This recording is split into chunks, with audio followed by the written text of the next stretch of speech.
Hi മക്കളെ, എല്ലാവർക്കും എൽസമ്മാസ് YouTube ചാനലിലേക്ക് സ്വാഗതം. ഞാൻ നിങ്ങളുടെ സ്വന്തം എൽസമ്മ. അപ്പോൾ ഞാൻ ഇവിടെ ഒരു ഹോസ്റ്റലിൽ കുക്കായിട്ടാണ് ജോലി ചെയ്യുന്നത്, നിങ്ങൾക്കൊക്കെ അറിയാമല്ലോ. അപ്പോൾ ഇന്ന് നമ്മുടെ ഇവിടുത്തെ ഡേ ഇൻ മൈ ലൈഫാണ് നിങ്ങൾ കാണാൻ പോകുന്നത്. അപ്പം ഞാൻ ഇവിടുത്തെ മെയിൻ കുക്കായതുകൊണ്ട് ഇവിടുത്തെ ചായയുടേത്, ഉച്ചക്കത്തെ ചോറിൻ്റെത്, പിന്നെ വൈകിട്ടത്തെ അത്താഴത്തിനുള്ളത് ഇതെല്ലാം റെഡിയാക്കുന്നത് ഞാനാണ്. ഇവിടെ പിള്ളേർ കുറേ മെനു ഒക്കെ ഇട്ട് വെച്ചിട്ടുണ്ട്. അപ്പോൾ അതിൽ പറഞ്ഞ സാധനങ്ങളൊക്കെ വേണം നമ്മൾ ഉണ്ടാക്കാനായിട്ട്. ചൊവ്വാഴ്ചയല്ലേ, അപ്പോൾ ആ ചൊവ്വാഴ്ചത്തെ മെനു പിള്ളേർ ഇട്ടേക്കണം, നമുക്ക് നോക്കാം എന്തുവാണെന്ന്. അപ്പോൾ രാവിലെ പുട്ടും കടലക്കറിയുമാണ്, ഉച്ചക്ക് കോവക്ക തോരനും അച്ചാറുമാണ്, രാത്രി ചിക്കനും ബീൻസും തന്നെ. അപ്പം ഇതാണ് പിള്ളേരിട്ടേക്കുന്ന മെനു. അപ്പോൾ നമുക്ക് ആദ്യമേ രാവിലത്തെ കാപ്പിയുടെ പുട്ടും കടലയിൽ നമുക്ക് തുടങ്ങാം. അപ്പോൾ നമ്മൾ പുട്ടും കടലയും വെക്കാൻ പോണതിന് മുന്നേ ആൻറ്റി എങ്ങനെ ഇവിടെ പുട്ടും കടല ഉണ്ടാക്കണേന്ന് പറയാം. അപ്പോൾ പുട്ടിന് ഇപ്പം നമ്മൾ വല്ല അരിപ്പൊടിയോ ഗോതമ്പ് പൊടിയോ ആട്ടപ്പൊടിയായിരിക്കും ഏറ്റവും നല്ലത്. ഞങ്ങൾ മിക്കവാറും ആട്ടപ്പൊടിയോ റവയൊക്കെ വെച്ചിട്ടായിരിക്കും ഇവിടെ പുട്ടുണ്ടാക്കുന്നത്. പക്ഷെ അത് ഈ പിള്ളേർക്ക് ഇഷ്ടമല്ലേ. പിന്നെന്താ, പിന്നെ കടലക്കറി ആൻറ്റി ഉണ്ടാക്കണമെന്ന് പറഞ്ഞാൽ കുറച്ച് കടല എടുക്കുക, എടുത്ത് വെച്ചിരിക്കുന്ന കടല ഇച്ചിരി പച്ചവെള്ളത്തിലേക്ക് ഇടുക, ഇച്ചിരി എന്തെങ്കിലും ഒരു ഇച്ചിരി കളർ കിട്ടാൻ വേണ്ടി കുറച്ച് പൊടി അങ്ങനെ ഇടുക, വേണമെങ്കിൽ ഒരു ലേശം ഉപ്പും കൂടെ. ആൻറ്റിക്ക് അത് ഇടണമെന്നില്ല, കാരണം ആൻറ്റിക്കൊക്കെ കൊളസ്ട്രോളും എന്തൊക്കെ ഉള്ളതല്ലേ, പ്രഷറൊക്കെ ഉള്ളതല്ലേ, ആൻറ്റിക്കൊക്കെ ഉപ്പ് കൂട്ടാകുമോ.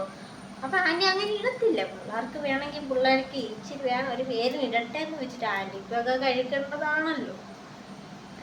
പിള്ളേർക്ക് വേണമെങ്കിൽ വേണം ഇച്ചിരി ഇട്ടേക്കാം ഉപ്പ്. അങ്ങനെയാണ്. എന്നിട്ട് അതൊന്ന് ചൂടാക്കി ഒരിച്ചിരി വേണമെന്നില്ല കടലയൊന്നും, ഇച്ചിരി വേണമെങ്കിൽ ഒന്ന് തിളപ്പിച്ചെടുത്തേക്കാം, അത്രേ ഉള്ളൂ. പിന്നെ നമ്മുടെ ഉച്ചക്കത്തെ ഊണിൻ്റെ പറയാനാണെങ്കിൽ നമുക്ക് പിള്ളേർക്കാണെങ്കിൽ കോവക്കാത്തോരൻ വേണമെന്ന് എഴുതിയേക്കണം. ആൻറ്റിക്കൊക്കെ ഇതൊക്കെ അരിഞ്ഞ് തോരൻ വെക്കണം, എവിടെ നേരെ വിരിക്കണം. അപ്പം നമ്മൾ എന്താ ചെയ്യേണ്ടതെന്ന് വെച്ചാൽ ആൻറ്റി ഉണ്ടാക്കുന്നത് ഇവിടെ നമ്മൾ കോവക്കയൊക്കെ അരിഞ്ഞു വെച്ചേക്കും. അരിഞ്ഞു വെച്ചിട്ട് ഒരു പാത്രം എടുത്തിട്ട് ഈ അരിഞ്ഞു വെച്ചേക്കുന്ന കോവക്കയെല്ലാം കൂടി എടുത്തിട്ട് അങ്ങ് ഒന്ന് പുഴുങ്ങും, ഒന്ന് ആവി കയറ്റി എടുക്കും. വേണമെങ്കിൽ ലേശം മഞ്ഞൾപ്പൊടി ഇത്തിരി ഒന്ന് ഇട്ട് വേണമെങ്കിൽ കൊടുത്തേക്കാം. പിന്നെ കുറച്ച് തേങ്ങ ചിരണ്ടി അതും ഇച്ചിരി ലേശം ഒരു പച്ചമുളകും വേപ്പലയും കൂടി ഇട്ടിട്ട് ആ കോവക്ക ഒന്ന് ആവി കയറി വരുന്ന വരെ അവിടെ നിൽക്കുക. എന്നിട്ട് അതെടുത്തിട്ട് പിള്ളേർക്ക് കൊടുക്കുക. അങ്ങനെയാണ് ഇവിടെ ആൻറ്റി കോവക്ക വയ്ക്കുന്നത്. പിന്നെ അച്ചാറെന്ന് പറഞ്ഞാൽ ആൻറ്റി ഇപ്പോൾ വന്ന് ഇപ്പം ആൻറ്റി ഇവിടെ കുക്കായിട്ട് വന്നിട്ട് ഇപ്പോൾ 10 കൊല്ലമായി.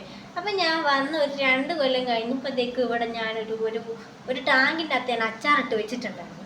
മാങ്ങായ നാരങ്ങായ എന്തുവാണ് അച്ചാറിട്ടങ്ങ് ആൻറ്റി പിള്ളേർക്ക് കൊടുത്തു വിടും. എപ്പോഴും എന്നെ അച്ചാറൊക്കെ ഉണ്ടാക്കാൻ നിൽക്കുന്നത്. പിന്നെ ഉള്ളത് ഇനി രാത്രിയിൽ അത്താഴത്തിനുള്ളതാണ്. അപ്പം അതിനുള്ളതാണെങ്കിൽ നമ്മളിവിടെ ഇപ്പോൾ പിള്ളേർ പറഞ്ഞേക്കണത് ചിക്കനാണ് പറഞ്ഞേക്കണത് രാത്രി. നമ്മൾ ചിക്കൻ്റെ നല്ല പീസൊന്നും നമ്മളിവിടെ വാങ്ങിക്കത്തില്ല. ലെഗ് പീസൊന്നും ഞാനിവിടെ വന്നതിന് ശേഷം മേടിച്ചിട്ടേ ഇല്ല, ഞാനും കഴിച്ചിട്ടില്ല.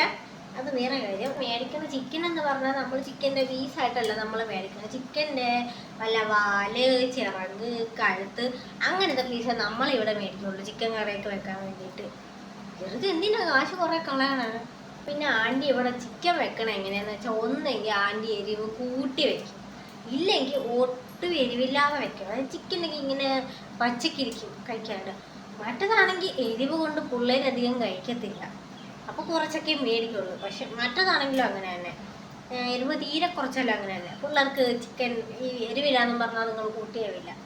അപ്പം മീഡിയത്തിൽ വെക്കാൻ നമുക്കറിയാം, പക്ഷെ നമ്മൾ വെക്കത്തില്ല.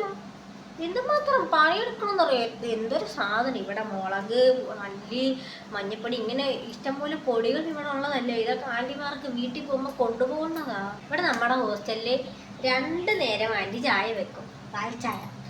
അത് രാവിലെ ഒന്ന് ബ്രേക്ക്ഫാസ്റ്റിൻ്റെ കൂട്ടത്തിൽ കഴിക്കാൻ വേണ്ടിയിട്ട് ഉണ്ടാക്കും. പിന്നെ വൈകിട്ട് സ്നാക്സ് എന്തെങ്കിലും ഉണ്ടെങ്കിൽ അതിൻ്റെ കൂടെ കഴിക്കാൻ വേണ്ടിയിട്ട് ആൻറ്റി ചായ വെക്കും. ഈ ചായ വെക്കുമ്പോൾ മൊത്തം ഇവിടെ ഒരു ദിവസം 4 കവർ പാലേ വേണ്ടതുള്ളൂ. ആദ്യം 2 കവർ പാലും ഒരു 2 കലം വെള്ളവും കൂടെ ആൻറ്റി രാവിലെയും ചായ തിളപ്പിക്കും. വൈകിട്ട് 2 കവർ പാലും 2 കലം വെള്ളവും കൂടി ആൻറ്റി വൈകിട്ടും ചായ തിളപ്പിക്കും. മധുരമൊക്കെ വേണമെങ്കിൽ ഒരു ഇച്ചിരി ഒരു പേരിനിടും. പിള്ളേർക്ക് വേണമെങ്കിൽ മധുരമിട്ട് കഴിക്കട്ടെ, ആൻറ്റിക്കത് ഇഷ്ടമല്ല. അപ്പം ആൻറ്റി ഇച്ചിരി മധുരം വീട്ട് കൊടുക്കും. പിന്നെ ഇപ്പം നിങ്ങളിത് കാണുന്ന ആരും വിചാരിക്കണുണ്ടാവും, ഓ പാവം ആൻറ്റി ഇത്രയും പ്രായമായിട്ടും ഇവിടെ അടുക്കളപ്പണി ചെയ്ത് കഷ്ടപ്പെടുവാണല്ലോ എന്നിപ്പോൾ നിങ്ങൾ വിചാരിക്കണുണ്ടാവും. പക്ഷെ ആൻറ്റി പണി ചെയ്യണത് ആൻറ്റിക്ക് വേറെ പണിയൊന്നും കിട്ടാത്തതുകൊണ്ടല്ല പിള്ളേർ. ഇവിടെ ആൻറ്റിക്ക് ഇവിടെ നിന്നിട്ടുണ്ടെങ്കിൽ ഇവിടുത്തെ റെൻറ്റ് കൊടുക്കണ്ട, റൂമിൻ്റെ റെൻറ്റ്. പക്ഷെ നമുക്ക് ഇവിടെ താമസിക്കാം. ആൻറ്റിക്ക് ഇവിടുത്തെ ഫുഡിൻ്റെ പൈസ കൊടുക്കണ്ട, പക്ഷെ നമുക്ക് ഇവിടുന്ന് ഫുഡ് കിട്ടും. പിന്നെ നമുക്ക് ഇവിടെ പിള്ളേര് പിള്ളേരുടെ ഫീസായിട്ട് കൊടുക്കുന്ന പൈസ വെച്ചിട്ടാണ് ഇവിടെ സാധനങ്ങൾ വാങ്ങിക്കുന്നത്. അത് വെച്ചിട്ടാണ് നമ്മൾ ഉണ്ടാക്കുന്നത്. അപ്പം ആ പൈസയിൽ മേടിക്കുന്ന സാധനങ്ങൾ മൊത്തമൊന്നും ആൻറ്റി അടുത്ത് ചിലവാക്കാറില്ല.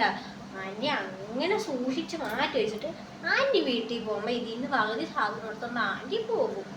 ആൻറ്റിക്ക് ഇവിടെ ആകുള്ളൊരു ബുദ്ധിമുട്ടെന്ന് പറഞ്ഞാൽ രാവിലെ എണീറ്റ് ഇത്രയും പിള്ളേർക്കുള്ള ഭക്ഷണം ഉണ്ടാക്കി പിന്നെ അത് കഴിഞ്ഞിട്ട് നമുക്ക് കഴിക്കാൻ പറ്റുള്ളൂ.